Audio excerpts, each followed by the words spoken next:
Donc je suis très content d'être aujourd'hui parmi vous. On m'a confié une mission un peu impossible, une double impossibilité, celle de parler d'un décret qui vient de sortir. Et comme vous le savez, les juristes travaillent avec le temps, ce qui est une façon de dire qu'on ne se prononce pas à chaud et qu'on évite surtout de se lancer dans des élucubrations ou en tout cas dans des analyses, tant que la fameuse jurisprudence dont nous allons reparler n'est pas fixée. Donc première difficulté, et deuxième difficulté, celle-là encore plus concrète, c'est d'attaquer et de vous attaquer à froid dès le matin, c'est-à-dire bienvenue, paf, on va faire du droit. Ce qui est... bon, c'est une technique. Cette technique a des conséquences. Il va falloir que je sois le plus concret possible, sachant que je n'ai objectivement, et je risque de décevoir les organisateurs, je n'ai pas beaucoup d'éléments nouveaux à apporter. C'est-à-dire que je n'arrive pas avec, dans mes valises, une dernière jurisprudence qui serait sortie dans la nuit, ou la décision ministérielle qui viendrait contrecarrer, etc. Donc, on va être sur des pistes de travail, si vous le voulez bien, et c'est comme ça un peu que j'ai conçu cette modeste intervention pour que vous puissiez assez rapidement échanger, partager, me poser des questions. J'aurai évidemment pas forcément toujours les réponses, mais au moins qu'ensemble nous puissions entamer un débat dans le cadre de la journée qui est la vôtre. Alors, cette journée, bon, d'abord, quand même, quelque chose qui m'intéresse, Alcool, Addiction et Travail, donc l'association parfaitement respectable et parfaitement implantée et accomplissant des missions tout à fait intéressantes. Addiction et travail. Ça n'intéressait pas, on va commencer très loin. Le droit et l'alcool, on pourrait dire, ne font pas bon ménage. C'est-à-dire que le droit ne s'intéresse pas à l'alcool, addiction en général, si ce n'est sur sa partie répressive. Vous pouvez, disait un procureur en audience publique, audience de conduite sous l'empire état alcoolique, vous pouvez, disait-il, et s'il y a des procureurs dans la salle, j'atteste ce que je dis sans aucun problème, vous pouvez, disait-il, il prenait la parole, boire autant que vous voulez. Vous pouvez vous saouler, ce qui est quand même toujours intéressant dans un discours très officiel, et il continuait de la sorte. Lui-même avait peut-être, bon, mais je ne suis pas soignant, mais ne conduisez pas, disait-il. Voilà, mais ne conduisez pas. Très bien. Donc, le droit s'intéresse-t-il à l'alcool et aux addictions? Réponse, quand ça trouble l'ordre public. Sinon, je ne sais jamais si c'est 13 ou 15% de la population du secteur économique qui vit grâce à l'alcool et à ses dérivés, mais enfin, économiquement, on n'a pas trop intérêt à toucher à ça. C'est pas quelque chose qui... Voilà. Donc, droit et alcool, on s'en fiche. Alors, il y a bien évidemment des lois de portée générale. La loi sur les alcooliques dangereux, 1953 quand même, hein. Donc, c'est pas... Voilà. Et là, on a estimé qu'il fallait empêcher le danger que représentait non pas le produit, mais celui qui en usait, qui en mésusait et qui se comportait mal en société. Et puis sont apparues progressivement des petites notions, ça et là, sur l'alcool et le travail. On hérite quand même d'une situation qui est une situation particulièrement marquée, puisque il est des règlements intérieurs, moi, je ne les ai pas connus, j'en ai entendu parler, je ne l'ai pas vu personnellement, mais certains de mes collègues l'ont vu. Certains règlements intérieurs interdisaient d'introduire plus que 12 litres de vin par jour et par personne dans l'entreprise. Voilà. C'est un règlement intérieur, mesdames, messieurs, les professionnels qui êtes dans cette salle, vous imaginez la tête du responsable local de la Directs, s'il est dans cette salle, je le salue aussi, à qui vous proposez 12 litres de vin par jour et par personne, pas plus. Là, normalement, votre direction générale vous appelle et bien évidemment, vous êtes ridicule. Est-ce qu'on est au Moyen-Âge? Non, c'est la façon dont s'hydratent les travailleurs et il n'était pas forcément inintéressant de dire qu'on limitait. Mais nous sommes sur une approche très empirique de la chose et ce qui devient intéressant, c'est que se passe-t-il lorsque l'alcool provoque un accident? Que se passe-t-il lorsque le salarié, le travailleur, est accidenté et nous retournons bien évidemment, ou nous allons plutôt tout droit sur le chemin de l'obligation de sécurité de résultat. C'est-à-dire que c'est au travers du prisme de l'obligation de sécurité de résultat que nous devons réfléchir à ces problématiques d'alcool ou d'addiction en général. On se fiche pas mal de savoir si les gens sont alcoolodépendants, sont héroïnomanes, ou prennent un peu de crack de temps en temps, ou fument leur pétard avant ou après d'aller travailler. On est là sur les libertés individuelles. Qu'est-ce qui intéresse, avec bien évidemment un système répressif à la clé? Qu'est-ce qui intéresse l'employeur? C'est que le salarié, celui qui vient accomplir sa mission, son travail, soit, alors je ne dis pas apte, car ce mot est réservé aux services de santé au travail et aux médecins du travail, je dis que la seule chose qui intéresse l'employeur, c'est que le salarié soit en capacité, en état de travailler. Et c'est ça qui fonde le principe de la responsabilité pénale de l'employeur. C'est parce qu'il y a une responsabilité pénale de l'employeur et derrière qu'il y a une obligation de sécurité de résultat qui peut entraîner éventuellement une faute inexcusable de l'employeur avec les conséquences que l'on connaît, que l'on s'intéresse à cette problématique, non point de dépendance, mais de prise de produit. Après tout, celui qui ne dort pas, insomniaque, celui ou celle qui fait les jeux vidéo toute la nuit, nos problèmes. Alors, il est addict, hein, on est bien d'accord, mais sans produit.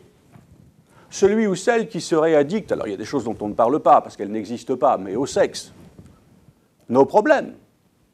Il ne faut pas qu'il franchisse la ligne blanche, c'est tout. C'est-à-dire qu'il ne faut pas qu'il devienne un harceleur sexuel, par exemple, avec la qualification pénale qui s'y attache.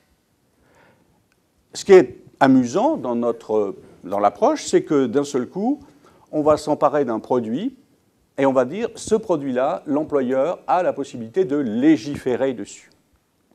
C'est ainsi qu'on va progressivement avoir une réflexion sur la prise ou la non-prise d'alcool dans l'entreprise et les quantités et également la qualité de ce que l'on prend. Alors on évacue bien sûr dans le domaine de l'addiction tout ce qui est addiction aux produits illicites, puisque par définition, le produit illicite n'existe pas. Hein, puisqu'il est illicite. Donc il n'y a pas lieu de légiférer. D'ailleurs très amusant, puisque le règlement intérieur prévoit qu'on n'ait pas le droit d'utiliser de la drogue, par exemple, et bon nombre de notes de service expliquent qu'on n'a pas le droit d'utiliser de la drogue, et je ne vois même pas l'intérêt de la chose. Nous sommes dans un fonctionnement tout à fait schizophrénique lorsque l'agent de la force publique constate à la suite d'un accident de la circulation, par exemple, qu'il y a eu des produits stupéfiants qui viennent aggraver la situation. Ça n'a pas de sens puisque le produit stupéfiant, de toute façon, doit être réprimé. Nous sommes dans un système de répression. Donc, pour ce qui concerne les addictions autres que l'alcool, produit illicite, on est dans ce qu'on appelle pudiquement la zone grise. Et cette zone grise va nous ramener à l'obligation de sécurité de résultat. Il faut toujours revenir à ça. Peu importe les raisons qui font que le salarié n'est pas en capacité, n'est pas en état de tenir son poste, ce qui compte, ce sont les conséquences de cet état, et non pas les raisons qui l'ont amené à. Alors nous nous approchons de ce décret, mais nous allons passer auparavant par des principes généraux. Ces principes généraux sont assez simples. La loi a été modifiée, et vous le savez, depuis le 1er mai 2008, enfin, on a sorti ce produit qui posait tant de problèmes, qui était l'hydromel non additionné d'alcool. On a eu chaud. Hein. Parce que vraiment, ça, c'était un souci dans les entreprises. Oh là là, s'il y a des chefs d'entreprise là, ils pourront prendre la parole, mais vraiment, vraiment, non mais, il y a un souci. En tant que breton, je suis extrêmement choqué. Dont acte. On a des bretons dans la salle, dont acte. Je retire mon propos qui pourrait avoir un caractère discriminatoire. Bon, alors, le cidre, la bière, le poiré et le vin. Voilà. Là, on est bien, on est carré, c'est net, voilà, on sait. Alors évidemment, c'est au-delà de la petite boutade, lorsque je présente ça en entreprise, CHSCT, lorsque on est dans les groupes alcool, lorsqu'on réfléchit ensemble avec les représentants du personnel et avec la direction, avec le service santé au travail, etc., on a régulièrement quand même des questions, alors elles sont off, hein, mais des gens qui viennent me voir en disant « Et alors, par exemple, mais je dis ça comme ça, mais pas de pastis, par exemple. » Ben non. Pas de whisky, non. Non, mais même dans les cantines, non. Et ça, c'est la loi. Ça, c'est la loi. Et cette loi, elle est laissée à qui? Qui a le droit de dire? Ben, celui qui fait la loi dans l'entreprise, c'est l'employeur. Voilà, le pouvoir de direction appartient au chef d'entreprise. Jusqu'à preuve du contraire, c'est encore comme ça que ça fonctionne. Il a le pouvoir d'organisation, il a le pouvoir de direction. Le pouvoir de direction se traduit par quoi? Ben, ça se traduit par, évidemment, le pouvoir de mettre en place une procédure de licenciement, par exemple, ou de sanction de façon plus générale. Le pouvoir de direction, c'est diriger l'entreprise avec toutes les conséquences que cela a. Donc c'est bien l'employeur qui doit veiller à ce qu'on n'introduise pas dans l'entreprise des boissons alcoolisées autres qu'eux. Alors, comment il fait pour veiller? Ben, il a un portique, mais enfin, c'est attentatoire aux libertés individuelles, et puis c'est pas très tendance. Et puis on sait très bien que la personne qui est en situation de dépendance va user de toute son intelligence pour pouvoir faire rentrer le produit. Donc, cet employeur, il est un peu coincé parce qu'il sait qu'il y a des boissons qui sont autorisées. En tout cas, la loi dit que. Mais par ailleurs, la loi ajoute dans un article qui suit immédiatement que nul ne doit séjourner en état d'ivresse dans l'entreprise. Voilà. Et comme l'ivresse n'est pas définie, ça fait partie de ces zones qui sont laissées à l'appréciation de celui qui les aborde, c'est-à-dire que ça fait la richesse des cabinets d'avocats. Vous savez par exemple qu'une notion n'est pas définie en droit, en droit, hein, bien sûr, en droit, un juriste, hein, c'est celle d'entreprise, par exemple. Entreprise, on ne sait pas ce que c'est, nous, les juristes. On sait ce que c'est qu'une SAS, on sait ce que c'est qu'une SARL, on ne sait pas ce que c'est qu'une entreprise. Bien. On ne sait pas ce que c'est que l'ivresse. Voilà. Alors, on approche, on touche un peu, mais on est dans la subjectivité. Si, d'un seul coup, je me mets à avoir des propos incohérents, si j'ai une attitude qui n'est pas, etc., et que je sens l'alcool, un certain nombre de mes interlocuteurs pourraient dire il est apparemment dans un état qui. Donc, on a une obligation, celle de ne pas laisser séjourner quelqu'un en état d'ivresse. On a un cadre qui nous dit pas d'autre alcool que ce qui est autorisé. Et il nous faut, quand on est employeur, tenir ces deux éléments, sachant que si jamais il se passe quelque chose, nous sommes sur le principe de la responsabilité pénale, je vous l'ai dit. C'est-à-dire que concrètement, j'ai un salarié, par exemple, qui monte sur une échelle et qui tombe. Nous sommes là sur des principes extrêmement généraux. Il apparaît qu'il avait de l'alcool dans le sang et, bien évidemment, on se pose la question, où a-t-il bu?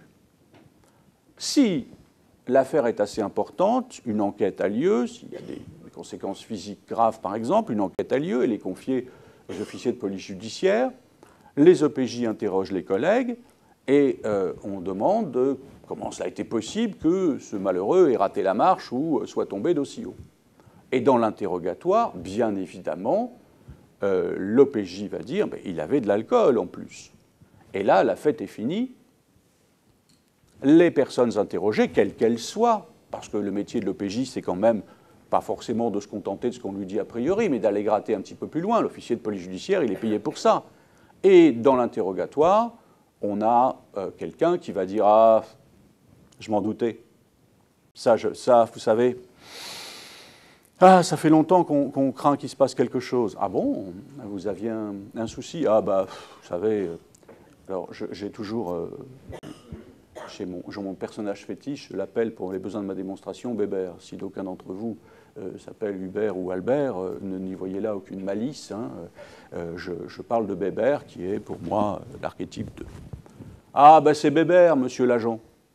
Vous savez, ça fait bien longtemps. Ça fait bien longtemps que quoi? Ben ça fait bien longtemps qu'on se doutait que quelque chose allait arriver. Ah bon? Et tout le monde... Oh ben oui, tout le monde est au courant. Mais les... Oh, eh bien, ils font comme s'ils ne voyaient rien. Et vous n'avez pas de CHSCT? Ah bah oui, mais alors là, de la parlotte. Et un groupe alcool. Ah ben, un groupe alcool, oui, mais Bébert, bah évidemment, c'est complexe. Parce que Bébert, c'est un personnage atypique, parce que la hiérarchie l'a couvert, parce que c'est le copain du DG, parce qu'il est... Enfin voilà, vous mettrez après tout ce que vous voudrez derrière, ce qui vous arrange. Toujours est-il qu'au final, eh ben, on a une responsabilité pénale de l'employeur. Et qu'on a en plus une obligation de sécurité de résultat qui n'a pas été respectée. Alors comment on va faire pour la responsabilité pénale de l'employeur? Ben, le procureur ne va pas s'ennuyer. Il va dire ne pas avoir su protéger quelqu'un en état de vulnérabilité apparente. La vulnérabilité était connue de tous puisque Bébert était alcoolodépendant et que parfois même le matin il arrivait dans un état qui ne lui permettait pas de tenir son poste. Tout le monde le savait. Il était alcoolodépendant, peu importe l'étiquette qu'on mettra, mais en tout cas il avait ce problème. Et on n'a pas su protéger Bébert. Donc, bien évidemment, il faut mettre en place quelque chose. Ce quelque chose, c'est quoi? Il existe des tests. Il existe des tests, et nous sommes là pour ça. Alors, qu'est-ce qu'on pouvait faire de ces tests jusqu'à présent? Eh bien, on pouvait les mettre en œuvre, mais dans des conditions strictement encadrées.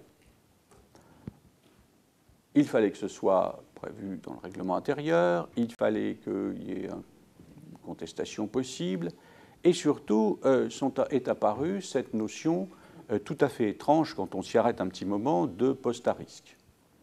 C'est-à-dire qu'on avait réservé, en quelque sorte, la possibilité de tester pendant les capacités des personnes, en tout cas leur état, au regard de cette notion de poste à risque. C'est très très intéressant, le poste à risque. Et ça m'a retraversé l'esprit récemment, en discutant tout bêtement hier à l'université avec un intervenant qui n'est pas du tout ni dans le droit ni dans l'alcool. Il dit, c'est quoi le risque? Ben, le risque, c'est, dans la représentation qu'on s'en fait ou qu'on s'en faisait, le risque physique.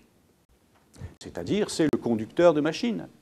C'est celui qui pilote une machine dangereuse. Pourquoi? Ben parce que par son geste, il va pouvoir mettre en péril la société, va faire tomber quelque chose, voilà. Et puis, il risque de se mettre les doigts dans une machine. Et puis, mais oui, mais ça ne va pas du tout. Ça ne va pas du tout. Puisque l'obligation de sécurité de résultat, telle que dictée par la loi, par le législateur, elle nous dit que l'employeur est responsable de la santé physique et psychique. Et donc, les risques, c'est quoi? Ben, ce sont aussi les risques psychosociaux. C'est-à-dire que la personne à risque et la personne qui occupe un poste à risque, ben, ça va être par exemple le manager qui doit donner des instructions. Ça, c'est un risque, parce que s'il donne des mauvaises instructions ou s'il donne des instructions qui ne sont pas comme il faut, eh bien, il va détruire possiblement la santé des gens. Donc, on s'était focalisé sur ces postes à risque avec... alors, on était assez contents parce que c'était encadré, mais seulement, l'INRS nous a dit qu'il faut intégrer les RPS dans le document unique d'évaluation des risques. Donc, ça veut donc dire quoi? Ça veut dire que maintenant, il faut anticiper les risques. Eh bien, on va y aller. Mais donc, le poste à risque, c'est quelque chose qui a commencé à se déliter. Et puis alors, et là je suis prêt à affronter les foudres de qui on voudra en face, alors, selon que vous serez, alors on ne va pas dire au Havre, hein, selon que vous serez à Lyon ou à Strasbourg, l'approche de votre interlocuteur naturel quand vous êtes une entreprise, c'est-à-dire la directe, n'est pas forcément la même. Alors, je donne juste une anecdote, elle n'a aucune valeur générale, mais je l'ai vécu de cette façon. On a des établissements, on va dire, de pétrochimie. C'est pas on va dire, c'est de pétrochimie. Et ces établissements sont relativement autonomes dans la gestion. Et il y a un directeur d'établissement qui a peur, et, en tout cas qui s'organise pour ne pas, et qui est vraiment très, très proactif et qui réunit un groupe de travail, il fait travailler les associations locales, il fait travailler les sachants pour élaborer une politique alcool, comme on dit, quelque chose qui tienne la route. Il réunit tous ses interlocuteurs. Tous ensemble, ils établissent une charte, quelque chose qui... Et on voit bien comment ça va se décliner, un travail qui est effectué généralement par les associations et les sachants qui sont en matière de santé au travail. Et il soumet son nouveau modèle de règlement intérieur acquis de droit, c'est-à-dire à l'inspection du travail. Et évidemment, il a déterminé que dans cette entreprise, on est Céveso, hein, Céveso 2 quand même, hein, classé Céveso, tous les postes sont à risque. Parce que, mais il a fait une étude de poste, en cas par cas. C'est pas, il n'a pas balancé comme ça en disant ah là là là là là. C'est que effectivement, alors il y a un tas de risques physiques, et puis il y a le gars qui laisse la barrière de parking, qui ouvre la barrière du parking, c'est risqué, quoi, parce qu'il faut qu'il sache à qui il a affaire. Et puis il y a les gens dans les bureaux, vous savez, ce que l'on nomme toujours, les gens dans les bureaux. On va me dire en quoi le poste de la comptable est un poste à risque. Ben si, il a fait une étude de poste et il a expliqué qu'il y avait un risque. D'abord, il y a un risque sur chacun des postes. Les postes de comptabilité sont des postes très exposés. Hein. Il suffit de voir les belles escroqueries, hein. C'est comme ça que ça se passe. Et puis il a expliqué poste par poste que c'était comme ça. Retoqué. Puis comme il n'est pas complètement idiot quand même et qu'il travaille au sein d'un grand groupe international, il appelle ses collègues, dont un n'est pas là où il est, imaginons à Lyon, mais il est à Strasbourg ou à Marseille. Il lui dit, dis donc, comment tu fais? Oh, dis-moi, j'ai aucun problème, non, inspecteur du travail. Il m'a dit, ah ouais, attends, chez vous, tous les postes sont à risque. On n'est pas bien quand même, hein. On n'est pas bien. Alors évidemment, on va me parler de recours du tribunal administratif, la cour administrative d'appel, du Conseil d'État. Allez-y, allez, en voiture. Concrètement, le type sur le terrain, il ne sait pas quoi faire. Il ne sait pas quoi faire. Alors il ruse. Et c'est pas bon. Et c'est pas bon, parce que la loi, c'est pas fait pour ça. La loi, c'est fait pour qu'effectivement, il y ait une trame, un dénominateur commun. Alors on avance, et on se rend compte qu'il y a un arrêt qui va non pas changer la face du monde, mais un arrêt posé par le Conseil d'État, donc le 12 novembre 2012. Alors, on ne sait pas trop quoi faire de cet arrêt, l'arrêt Caterpillar, on se dit, c'est embêtant, maintenant, il n'y aurait plus de poste à risque. Alors, heureusement, maintenant, ça y est, on est certifié, tout va bien, donc on a un décret du 4 juillet. Alors, le décret du 4 juillet, il est rigolo. D'abord, il est inséré dans le Code du travail, partie réglementaire, 4e partie, santé et sécurité au travail. Dispositions applicables aux lieux de travail. Obligation de l'employeur pour l'utilisation des lieux de travail. Chapitre, donc je décline, hein, tout ça, c'est des sous-titres. Hein. Installation sanitaire, repos, restauration, pardon, et hébergement. Et on arrive à la section qui nous intéresse, restauration et repos. Alors, aucune boisson alcoolisée autre que le vin, la bière, le cidre et le poiré n'est autorisée sur le lieu de travail. Dont acte. Bon, voilà. Lorsque la consommation de boissons alcoolisées, dans les conditions fixées au premier alinéa, est susceptible de porter atteinte à la sécurité et à la santé physique et mentale des travailleurs, nous y voilà. L'employeur, en application de l'article L4121-1 du Code du travail, c'est toute la protection, hein, prévoit dans le règlement intérieur, ou à défaut par note de service, ça va être rigolo, les mesures permettant de protéger la santé et la sécurité des travailleurs et de prévenir tout risque d'accident. Ces mesures, qui peuvent notamment prendre la forme d'une limitation, voire d'une interdiction de cette consommation, doivent être proportionnées au but recherché. Je sens... Alors nous, les juristes, on s'en fiche, on est ravis, parce que nous, c'est dans le droit fil de la jurisprudence Madsen. Mais la jurisprudence Madsen, sauf à quelques vraiment spécialistes, dont je ne doute pas qu'ils sont fort nombreux ici, mais la jurisprudence Madsen, c'est une jurisprudence européenne qui nous dit pour la première fois la chose suivante. Madsen est un steward sur un ferry au Danemark. Et ce monsieur, il est contrôlé positif au cannabis. Je vous rappelle qu'on est au Danemark. Et il est licencié. Et Madsen dit non, non, non, non, vous ne pouvez pas me licencier parce que j'étais en période de repos sur le ferry et moi, je consomme du cannabis en période de repos et je ne vois pas en quoi ça interfère sur l'exécution de mon contrat de travail. Et cette jurisprudence est intéressante parce qu'elle nous dit, Madsen faisait partie par ailleurs de l'équipe d'évacuation en cas d'urgence du ferry. Donc il n'était pas au travail au moment où on contrôle, mais il a une fonction par ailleurs, il a un rôle. Et la jurisprudence nous dit, puisque la question est posée de la validité du test, la jurisprudence européenne nous dit ce doit être opposable à l'intéressé et proportionné au but recherché. Voilà. Donc, mesdames, messieurs les employeurs, s'il y en a dans cette salle, et je suis sûr qu'il y en a, mesdames, messieurs les responsables, mesdames, messieurs les RH, vous n'avez pas à vous creuser la tête, vous avez à monter une commission pour savoir ce qui est proportionné au but recherché. Voilà. Et si vous vendez ça à quiconque conteste le bien fondé du test, si vous le vendez dans le sens où si vous êtes capable de présenter qu'il y a une proportionnalité, alors l'opposabilité, on est bien d'accord, hein, l'opposabilité, c'est le droit de se défendre, c'est le droit de contester, c'est le droit de savoir dans quelles conditions vont être opérés les tests. Mais si vous vendez la proportionnalité, vous êtes dans le décret, puisque ces mesures qui peuvent notamment prendre la forme d'une limitation, voire d'une interdiction de cette consommation, doivent être proportionnées au but recherché. Et ils ont fait comme ils ont fait pour l'état d'ivresse, c'est-à-dire qu'ils ne nous ont pas donné de mode d'emploi. Ils ne nous ont pas donné de mode d'emploi. Alors, d'aucuns vont dire, et ce sont des positions parfaitement tenables, nous sommes contre, parce que ça n'est pas assez précis, parce que c'est la porte ouverte. D'autres vont dire, mais il faut bien que nous, employeurs, nous fassions quelque chose, qu'est-ce qu'on peut faire? Nous, on est soumis à l'obligation de sécurité de résultat, vous nous mettez en tôle dès qu'on bouge. D'accord. Et l'autre va dire, oui, mais c'est attentatoire. Tout ça montre une espèce de bricolage où on ne va pas jusqu'au bout, d'un côté ou de l'autre. Alors, il y a ce décret. Et puis, il y a les analyses qui en sont faites. Je ne suis pas arrivé avec une tonne de jurisprudence, parce que je peux vous dire que nous, ce qu'on attend tous les jours, c'est cette jurisprudence. Alors, l'employeur peut-il interdire toute consommation d'alcool? Oui. Ah, voilà les articles qui arrivent. Très bien, parfait. L'usage de l'éthylotest en entreprise est-il possible aujourd'hui? Alors ça, c'est amusant parce que je me suis rendu compte que c'est comme ça.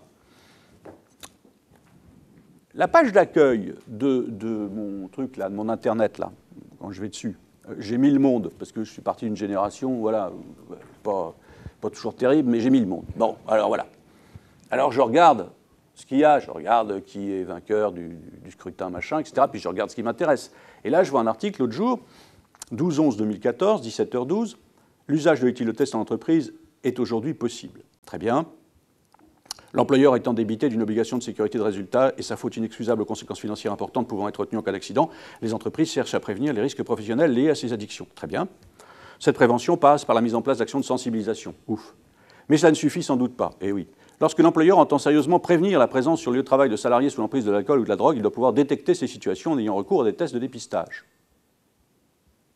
C'est quand même un avis. Concernant l'alcool, l'usage de l'éthylotest en entreprise est aujourd'hui possible et bien encadré par la jurisprudence. Cette mesure doit être prévue dans le règlement intérieur, concerner les salariés occupés à l'exécution de certains travaux ou à la conduite de certaines machines, ou qui, eu égard à la nature du travail qui leur est confié, sont d'une nature à exposer les personnes ou les biens à un danger. Là, le salarié doit en outre avoir la possibilité de contester les résultats du test. On est toujours dans cette logique Caterpillar. Et intéressant quand même, hein, ça avance. C'est l'avis de celui qui écrit. Cela devrait être identique pour le test salivaire de dépistage de la drogue. Pourtant, il existe une certaine résistance des inspections du travail qui ordonnent régulièrement, ben oui, on protège les libertés individuelles accessoirement, puis on dit quand même que c'est réservé aux médecins, hein, voilà, et que le médecin n'a pas forcément le droit de communiquer les tests. Voilà, on n'a pas bougé de ce point de vue. Mais une fois détecté, il est possible de sanctionner un salarié en état d'ébriété ou drogué sur le lieu de travail. Donc on affirme. Et c'est dans le monde, hein, moi je sais pas. Et c'est un des avocats d'un des plus grands cabinets d'avocats patronaux qui donne son avis. Mais on est dans la page d'accueil du Monde. C'est pas l'avis qui est parfaitement respectable, hein. Heureusement, chacun a le droit de s'exprimer. Mais on sent que derrière nous arrive à la vitesse grand V le test salivaire. Les conditions économiques et le marché que ça va ouvrir. Moi, si vous avez un petit investissement à faire, faites-le sur les tests salivaires, hein. Vous amusez pas à prendre des startups de je sais pas quoi, allez sur les tests salivaires, vous faites dans l'éthylotest un peu, parce que ça va continuer à marcher. Bon, ça fonctionne pas bien, mais les tests salivaires, c'est du feu de Dieu. On en veut. Et alors, l'employeur, le pauvre, va croire qu'il est protégé, parce qu'il a mis en place le test salivaire. Attends, on n'y est pas tout de suite, hein, mais bon, on travaille quand même pour l'avenir. Alors, l'éthylotest, il croit qu'il est protégé. C'est-à-dire, il dit, moi, voilà, j'ai mis en place les éthylotests, j'ai fait tout ce que, etc. Et il te forme face à un juge qui dit, mais attendez, l'obligation de sécurité de résultat, vous avez déployé tous les moyens. Alors moi, j'ai une petite formule que j'aime beaucoup, qui me sert un petit peu de fil rouge. Je dis comment aborder ces problèmes de sécurité, notamment au regard de l'alcool et de l'addiction au travail. Et c'est la même chose finalement pour d'autres risques, les risques physiques, mais là, ça s'applique pas mal. Alors, si vous retenez une chose, modestement, de ce que je dis, voilà, vous prenez la balance de la justice. Et cette balance, bon, on sait bien qu'on va équilibrer les plateaux, le faible, le fort, le riche, le pauvre, etc. C'est le rôle de la justice. Dans un des plateaux de la balance, vous mettez une expression de Loisel, qui est un juriste du Moyen-Âge, donc ce n'est pas d'aujourd'hui, mais c'est toujours aussi beau, parce qu'au moins c'est court, c'est « qui peut et n'empêche, pêche ». Autrement dit, celui qui peut faire quelque chose et qui n'empêche pas que la chose arrive, celui-là commet un péché. Aujourd'hui, on dirait celui-là est coupable. Et dans l'autre plateau de la balance, vous mettez « à l'impossible, nul n'est tenu ». Et le juge va regarder l'équilibre entre les deux. Avez-vous raisonnablement fait l'impossible pour que telle chose arrive? Si vous avez fait l'impossible, dont acte, mais on va regarder l'autre plateau de la balance, aviez-vous connaissance ou en tout cas auriez-vous pu empêcher cette chose qui peut et n'empêche pêche? Alors celui qui n'a rien vu, celui qui ne sait rien, le salarié exemplaire, le salarié extraordinaire, il n'y a pas que les salariés, hein, je dis salariés, mais on peut trouver des exemples nombreux et variés, y compris dans la vie artistique, sociale, voire politique. Celui qui a besoin, dans la médecine, celui qui a besoin de plusieurs litres d'alcool pour effectuer correctement sa mission, ou de plusieurs quantités de produits stupéfiants pour l'exécuter, ce n'est pas ça qui nous intéresse. Ce qui nous intéresse, c'est comment exécute-t-il sa mission. Voilà. Si il a fallu que je prenne 3 litres de blanc pour être à peu près en état de vous parler ce matin, ce que vous allez retenir, c'est est-ce qu'il est en état de me parler? Ce n'est pas la quantité de blanc dont j'ai eu besoin. Voilà. Donc, qui peut et n'empêche pêche, vous avez effectivement des gens qui fonctionnent, qui travaillent avec une quantité de produits qui leur est nécessaire pour tout un tas de raisons. Voilà. Est-ce que l'employeur était au courant?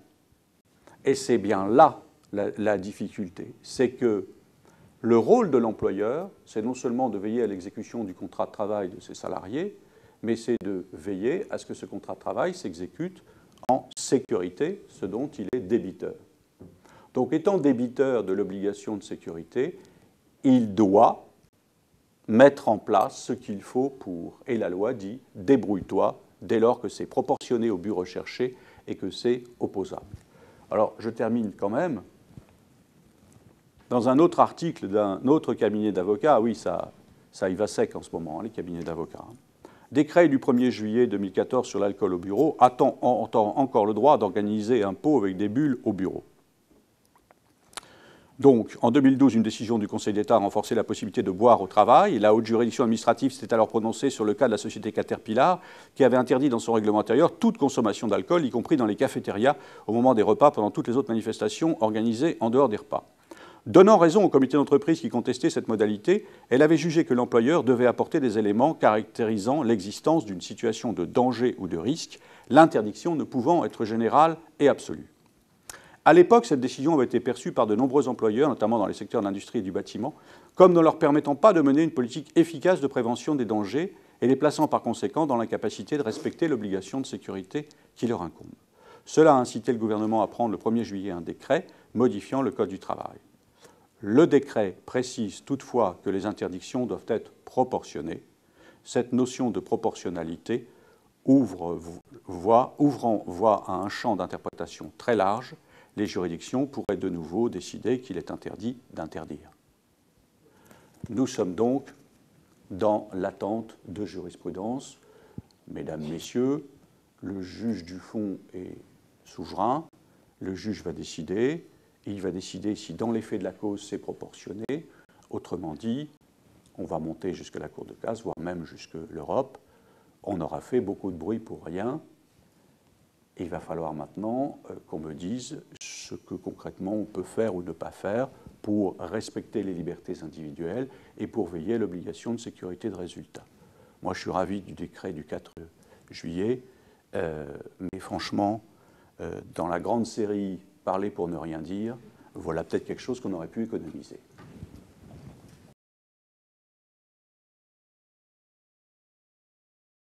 Jurisprudence, hein, on a tout de même, cette notion, on tente à la définir au fur et à mesure, mais une définition stricte et qui rassurerait tout le monde, en fait, n'existe pas en tant que telle. Voilà, c'est dans ce sens. C'est une vraie question. Nous avons, après Alors, une précision, vous évoquez l'exemple, enfin, vous parlez d'une entreprise qui ferait pratiquer des tests en dehors d'un contrôle médical, c'est-à-dire sans passer par le médecin du travail, hein, bien sûr.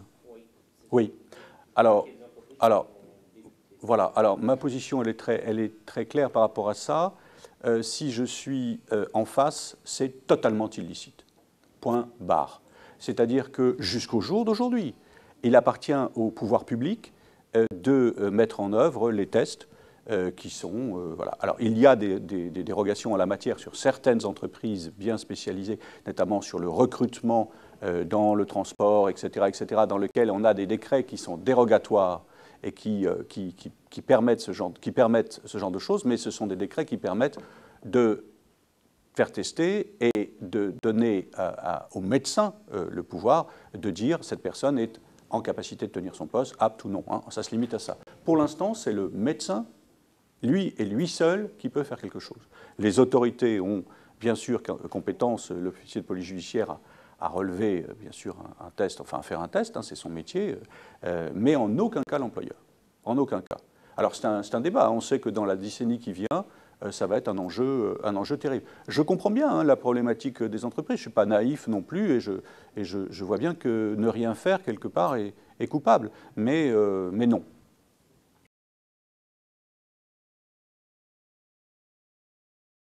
Alors, de mon point de vue, quel que soit le mode de contrôle, le type d'objet qui sert à contrôler, l'essentiel, c'est que ce soit mis en place conformément au règlement intérieur, aux prescriptions de la loi et dans le respect de ce que vous indiquiez.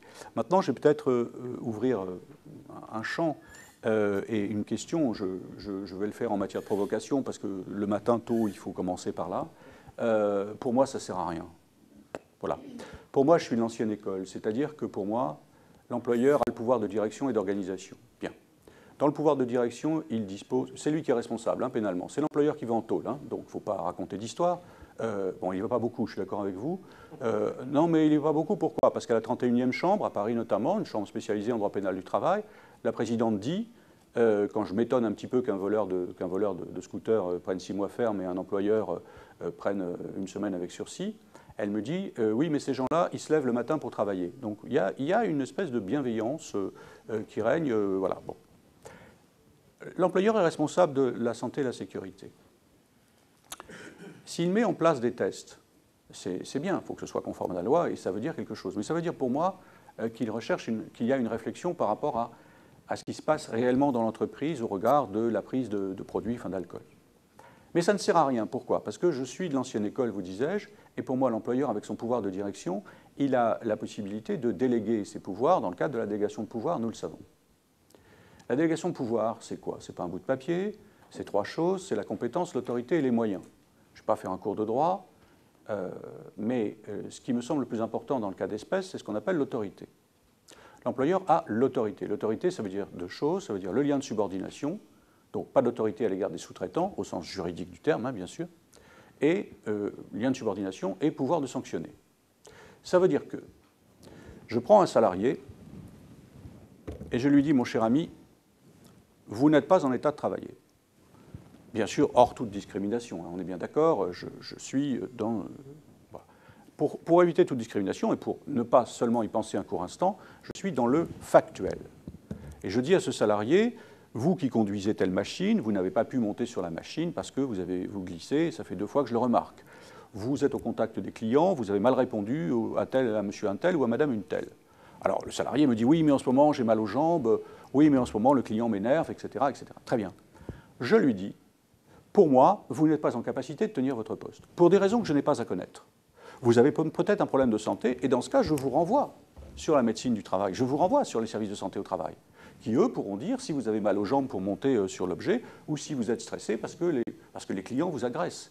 Mais je n'ai pas besoin de vous dire, on se comprend, dans une relation managériale intelligente, bien évidemment, je vais m'entretenir avec le salarié, je vais avoir un discours, mais juridiquement, en disposant de l'autorité, ce n'est pas de l'autoritarisme, c'est simplement j'ai le pouvoir de direction. Donc ça veut dire qu'à un moment donné, dans mon approche professionnelle et dans la protection du salarié, je dois aussi veiller à ce qu'il soit en capacité à tenir son poste. Alors je sais que c'est un peu iconoclaste, parce que ça pourrait être à la tête du client, ça pourrait être une espèce d'arbitraire, etc. Or, non, la jurisprudence ne le dit pas ainsi. Évidemment, il y a un risque de discrimination, je ne suis pas idiot, etc. Mais si on est sur du factuel, quand on est sur du factuel, on a un salarié qui peut présenter ses moyens de défense, lui, ses représentants, les personnes habilitées à le faire dans l'entreprise, et on n'a pas besoin forcément d'un test pour quelque chose. Le test, c'est le plus qui va permettre d'engager une conversation, c'est du moins comme ça que je le conçois. Alors, la discussion est ouverte, hein, je n'ai pas prétention à dire ce qui est bien ou pas dans l'entreprise, mais on sait que quand ça se passe comme ça ne se passe pas trop mal. Quand par contre on prend le test comme étant un truc qu'on exhibe, en disant « Ah ah, vous voyez, le test est positif, donc vous êtes… » Là on est cuit, parce qu'évidemment on retourne sur ce que les soignants connaissent très bien, c'est-à-dire tout le déni, etc., etc. Et la personne s'enferme, je ne suis pas soignant, je ne suis pas psychologue, mais la personne s'enferme dans quelque chose dont elle a beaucoup de mal à se sortir. Pas de jugement de valeur, et ça permet de travailler sur les risques psychosociaux, et sur autre chose aussi que sur uniquement le produit, et cette focalisation sur le produit, en l'occurrence ici alcool. Enfin, en tout cas, c'est un petit peu ce à quoi je crois, et ce que je constate, quand ça marche comme ça, je trouve que ça fonctionne pas trop mal, quand il y a de la loyauté, bien sûr.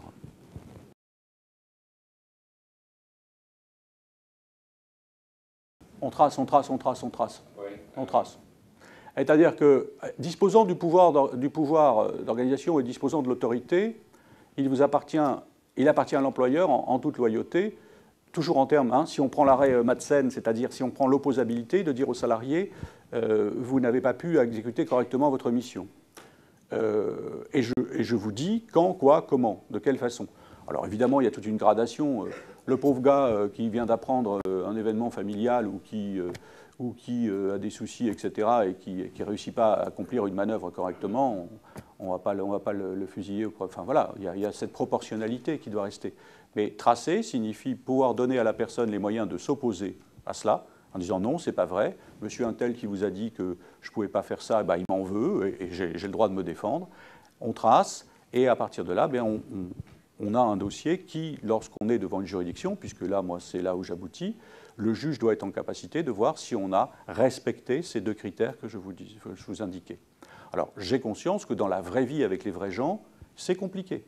Hein, c'est compliqué, je ne suis pas naïf. Et quand les gens viennent à mon bureau et me disent à mon cabinet en entretien, voilà, je n'ai rien dans le dossier, mais, par exemple, on a l'hypothèse de celui qui a commis un acte isolé mais extrêmement grave, bon là, pas de souci, mais surtout l'hypothèse de celui pour lequel on a couvert les actes pendant un certain temps. Et c'est le cas notamment de l'alcool, où la hiérarchie, pour un tas de raisons, qui sont aussi des raisons d'humanité, va laisser s'installer une situation qui est une situation dégradée. Ça, il appartient à mon avis aux managers de deuxième ligne, aux chefs d'entreprise, de bien faire comprendre aux managers de première ligne que leur responsabilité pénale peut être engagée, et s'ils ne détectent pas une situation, et qu'il n'est pas question de stigmatiser quelqu'un ou de le clouer au pilori, il est question de donner à l'employeur les moyens de régler cette situation qui peut parfois aller jusque se séparer d'un salarié. Pas par raison d'alcool, mais parce que la personne n'est pas en capacité de tenir son poste. Et ça, c'est validé par la jurisprudence. Hein.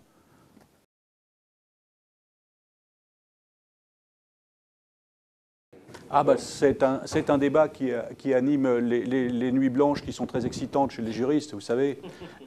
Nous, quand on lance un débat, c'est est-ce qu'on se rapproche du droit du travail, autrement dit, est-ce que le droit du travail prend de l'ampleur ou est-ce qu'on revient au droit contractuel pur, au code civil? Je vous rappelle que le droit du travail, que le contrat de travail a succédé au contrat de louage. Hein. Et qu'aujourd'hui, dans certains pays qui nous entourent, assez proches, on revient au contrat de louage, on revient à la discussion individuelle, on revient à la contractualisation. Bon, chez nous, il y a eu des petites choses, des petits signes amusants, par exemple, du genre, bah, tu vois, en ce moment, j'ai pas trop de boulot, mais ce qui serait bien, c'est que tu t'installes à ton compte, tu vois. Tu serais auto-entrepreneur, ce serait vachement bien. Voilà. Et moi, je vois qu'un gars comme toi, dynamique et tout, ce serait bien. Voilà, on revient au droit civil. Voilà. Alors, ça, c'est un mouvement de balancier. Hein. Quand la société ne protège pas assez un groupe social, eh ben, il y a un mouvement de retour en arrière. Là, aujourd'hui, il faut l'avouer quand même, le droit du travail était très compliqué, mais est devenu très compliqué, vraiment.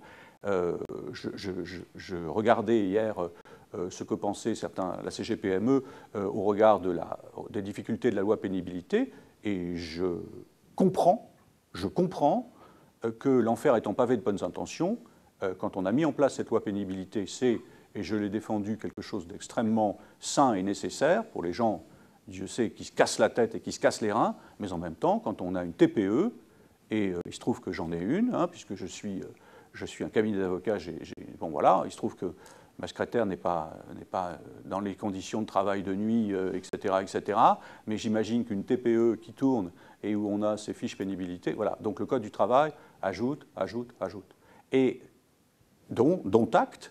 Mais ce qui est surtout reproché, c'est de ne pas y voir suffisamment clair. C'est-à-dire qu'à un moment donné, on devrait stopper. Bon, le compte pénibilité, par exemple, il existe. Ce décret sur la proportionnalité, il existe. Mais n'allons pas plus loin. Essayons déjà de rester dans ce qui est là. Or, le législateur a besoin de montrer qu'il existe. Et qu'est-ce que c'est? Je ne vais pas trop vous surprendre. Les lois maintenant portent le nom de celui ou de celle qui l'a fait. Ça, c'est un signe. C'est un signe. Alors ça a commencé par une grande et belle loi, avant déjà, mais emblématique, qui a été la loi Badinter en 1985, c'était la loi sur les accidents de la route, et depuis, Perben 1, Perben 2, Taubira 12, Dati 35, et puis alors tous les autres, parce que ceux-là encore, ils sont gardes des Sceaux, on peut leur donner au moins ce crédit, mais alors les autres, c'est, voilà, le Fillon, enfin, s'il y a des RH dans la salle, on parle du Fillon, quoi, bon, voilà, c'est assez monstrueux, c'est assez monstrueux. Bon, là, je ne suis pas inquiet. Ce qu'un décret a fait, un décret peut le défaire. Hein, c'est un décret. Mais c'est compliqué, hein. C'est compliqué parce que ça fait référence aux principes généraux du droit, proportionnalité, et ça, en tant que juriste, je ne peux que m'en réjouir.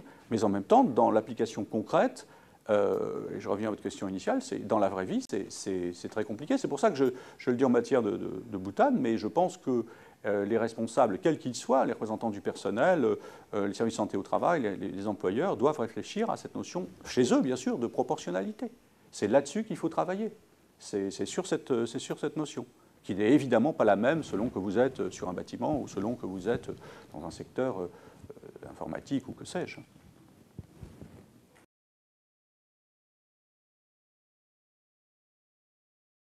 Alors, oui, bien sûr, oui, tous les moyens sont bons. C'est-à-dire que la loi, comme vous le disiez, ne dote pas de mode d'emploi. Mais tous les moyens sont bons. Et j'ai pu constater dans certains jugements qu'effectivement le juge, alors ce sont sur des affaires soit très emblématiques, comme on dit, pour faire jurisprudence, soit des affaires dans lesquelles il y a eu de très gros préjudices, par exemple, et où il y a eu une instruction. Hein. Quand on passe par un juge d'instruction, ce qui est de plus en plus rare hein, aujourd'hui, le juge d'instruction s'attache vraiment à comprendre les raisons hein, et à pouvoir identifier ce qui s'est passé réellement. Alors, oui, à ce moment, on prend tout ce qui s'est passé. Et il faut bien voir que, je peux me permettre de redire, vous avez parlé d'obligation de moyens, c'est une obligation de résultat. C'est une obligation de résultat. Donc, l'obligation de résultat, c'est peu importe les moyens mis en œuvre, seul le résultat compte. Il est bien évident que le juge n'est pas idiot et il n'est pas déconnecté de la réalité non plus. Il sait bien qu'on peut prendre tous les moyens du ciel et de la terre et qu'on n'empêchera jamais la réalisation d'un risque qui, statistiquement, était... Voilà. Mais vous faisiez allusion à une séance d'information. Plus on va être dans une prévention, dans une anticipation du risque réelle, sincère et honnête, hein, pas du formel, pas des petits trucs pour être bien vendu, et plus le juge va considérer qu'on a raisonnablement fait tout ce qu'il était possible de faire. Et on pourrait imaginer, alors là je vais mettre beaucoup de guillemets parce que je ne voudrais pas créer de faux joie, parce que c'est une obligation de résultat, mais on pourrait imaginer une forme d'exonération à l'impossible nul n'est tenu. À l'impossible nul n'est tenu.